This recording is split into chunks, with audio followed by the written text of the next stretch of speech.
ಎಲ್ಲರಿಗೂ ನಮಸ್ಕಾರ. ನಾನಿವಾಗ ಓಡಾಡ್ಕೊಂಡು ಬಂದೆ. ನಾನೇನಾದ್ರು ಮುಜುಗರ ಪಟ್ಕೊಂಡು ಓಡಾಡ್ಕೊಂಬನ್ನ? ಇಲ್ಲಪ್ಪ. ಯಾಕೆ ಹೇಳಿ? ನಾನು ಕಚ್ಚೆ ಸೀರೆ ಉಟ್ಕೊಂಡಿದ್ದೆ. ಕಾರ್ ಕಾಣುತ್ತಾ ಏನೋ ಆ ಥರ ಭಯ ಏನೂ ಇಲ್ಲದೆ ನಡ್ಕೊಂಡು ಬಂದೆ. ಸಾಮಾನ್ಯವಾಗಿ ಕಚ್ಚೆ ಸೀರೆ ಹಾಕೋಬೇಕು ಅಂತ ಎಲ್ಲ ಹೆಣ್ಮಕ್ಳಿಗೂ ಆಸೆ ಇರುತ್ತೆ. ಈ ಸಭೆ ಸಮಾರಂಭ ಪೂಜೆ ಪುನಸ್ಕಾರ ಇಂಥ ಟೈಮಲ್ಲಿ ನಮ್ಮ ಸಂಪ್ರದಾಯದ ಪ್ರಕಾರ ಹಾಕೋಬೋದು ಅಥವಾ ಫ್ಯಾಷನ್ಗೂ ಹಾಕೋಬೋದು. ಇದೇನಾಗುತ್ತೆ ಅಂದರೆ ಉಟ್ಕೊಳ್ಳೋಕ್ಕೆ ತುಂಬ ಹೊತ್ತು ಬೇಕಾಗತ್ತೆ. ಅಯ್ಯೋ, ಅರ್ಧ ಗಂಟೆ 1 ಗಂಟೆ ಅಲ್ಲಿ ಕರಿತಾ ಇರ್ತಾರೆ, ಆಚಾರ ಪೂಜೆಗೆ ಬನ್ನಿ ಅಂತ ಕರಿತಾ ಇರ್ತಾರೆ.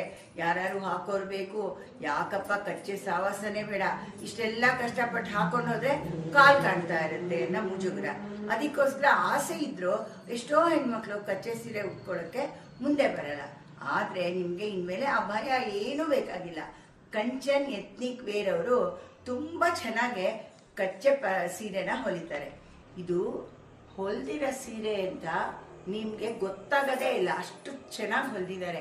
ಅಂದರೆ ಆರಾಮಾಗಿ ಹಾಕೋಬೋದು. ಯಾವುದೇ ಸಭೆ ಸಮಾರಂಭಗಳಲ್ಲಿ ಬೇಗ ಹಾಕೋಬೋದು. ಖುಷಿಯಾಗಿ ನೀವೆಲ್ಲನೂ ಹಬ್ಬ ಹರಿದಿನಗಳಲ್ಲಿ ಪೂಜೆ ಪುನಸ್ಕಾರಗಳಲ್ಲಿ ಸಮಾರಂಭಗಳಲ್ಲಿ ಈ ಥರ ಕಚ್ಚೆನ ಉಟ್ಕೊಂಡು ಸಂತೋಷ ಪಡಿ. ಗೊತ್ತಾಯ್ತಾ? ಇದಕ್ಕೋಸ್ಕರ ನೀವು ಎಲ್ಲಿಗೆ ಹೋಗ್ಬೇಕು ಗೊತ್ತಾ? ಕಂಚನ್ ಎತ್ನಿಕ್ ವೇರ್ಗೆ. ಆಮೇಲೆ ಇನ್ನೊಂದು ತಿಳ್ಕೊಳ್ಳಿ, ಬರೀ ಹೆಣ್ಮಕ್ಳಿಗಷ್ಟೇ ಅಲ್ಲ, ಅವರು ಗಂಡಸ್ರಿಗೂ ಕಚ್ಚೆ ಪಂಚೆ ಹೊಲಿತಾರೆ.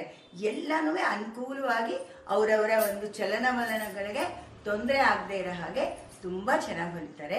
ನೀವೆಲ್ಲ ಹೋಗಿ ಹೊಲಿಸ್ಕೊಂಡು ಹಾಕ್ಕೊಂಡು ಖುಷಿ ಪಡಬೇಕು. ಇನ್ನೊಂದು ಸಲ ಹೇಳ್ತಾ ಇದ್ದೀನಿ, ನೀವು ಕಾಂಟ್ಯಾಕ್ಟ್ ಮಾಡಬೇಕಾಗಿರೋದು ಕಂಚನ್ ಎತ್ನಿಕ್ ವೇರ್ ಅಂತ. ನೋಡಿ, ಇಲ್ಲೇನೇ ಅವ್ರದ್ದು ಫೋನ್ ನಂಬರ್ ಇದೆ. ಎಲ್ಲ ಕಾಂಟ್ಯಾಕ್ಟ್ ಮಾಡಿ ಖುಷಿಯಾಗಿ ಎಲ್ಲರೂ ಹಾಕೊಂಡು ಓಡಾಡ್ತೀರಾ ಅಲ್ವಾ?